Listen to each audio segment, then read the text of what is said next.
Hi, this is Chef Mick from Tony's Markets. Want something quick. Something quick tonight. Got tomatoes coming in like crazy. I'm going to put my effort into making salsa and buy dinner. I've got our homemade Tony's chicken fajitas. Let's get the fan going. This is a great fast dinner, nice lean piece of meat and some nice fresh vegetables. This is going to stir fry in the pan. Once we get it in the pan, we get it still, we're just going to let it sit here so it has a chance to brown.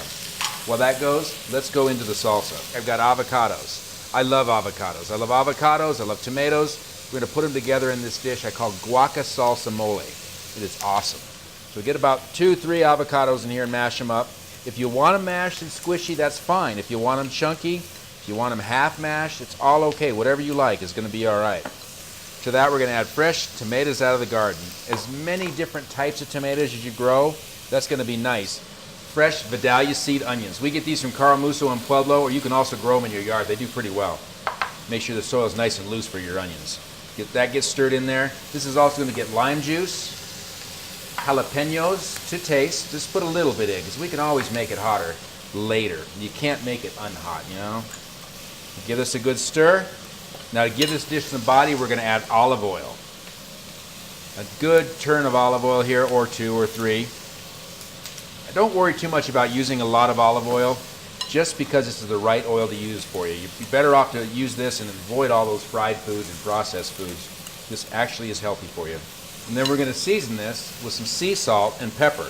I always use sea salt just because it has better flavor, more flavor and better flavor. Sea salt, you tend to need a little bit more sea salt than you will of most other salts.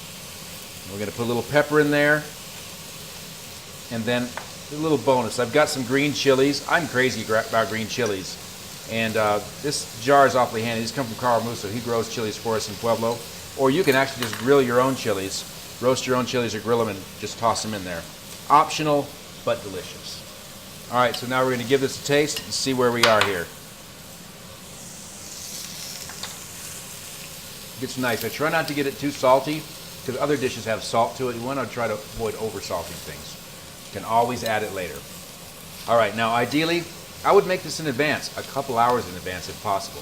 If you do that, you need to hide it because everyone's going to try to eat it. So let's go back to see how our fajitas are doing here. They've had a chance to brown a little bit. Oh yeah, that's what I want. Some nice browning in the bottom. The peppers are starting to release some moisture once I've given it a stir here. If you want, you can give this another little splash of lime juice if you like, optional.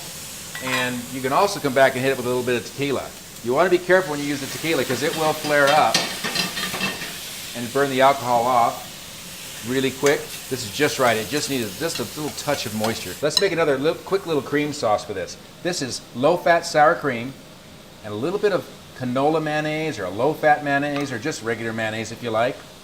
Give it a little shot of cumin. I love cumin. We're going to put some cilantro in here. Oh, you know what? We should put some cilantro in our guacamole as well. Those will stir together, and this gets a little bit of tequila as well. Again, the tequila is optional, but it just adds a nice flavor. Tequila and vodka and things like that tend to bring out a little more flavor, intensify things just a little bit. Again, I would let this sit in the fridge for a couple hours if I have the time. And almost forgot the lime. Lime juice has a lot of good flavor. You could also add the lime zest in there as well if you like. All right, that's ready. And the fajitas, they are done. Perfect. You want to be careful not to overcook them, especially the chicken. Another trick is to not put too much in the pan. You want them to brown and the pan's overflowing with wet fajitas. They will never brown. All right, so we're going to serve this with our guaca salsa mole. A nice dollop on there. And then our tequila lime sauce. Okay, you like the onions fresh, you give it a quick little sprinkle of fresh onions.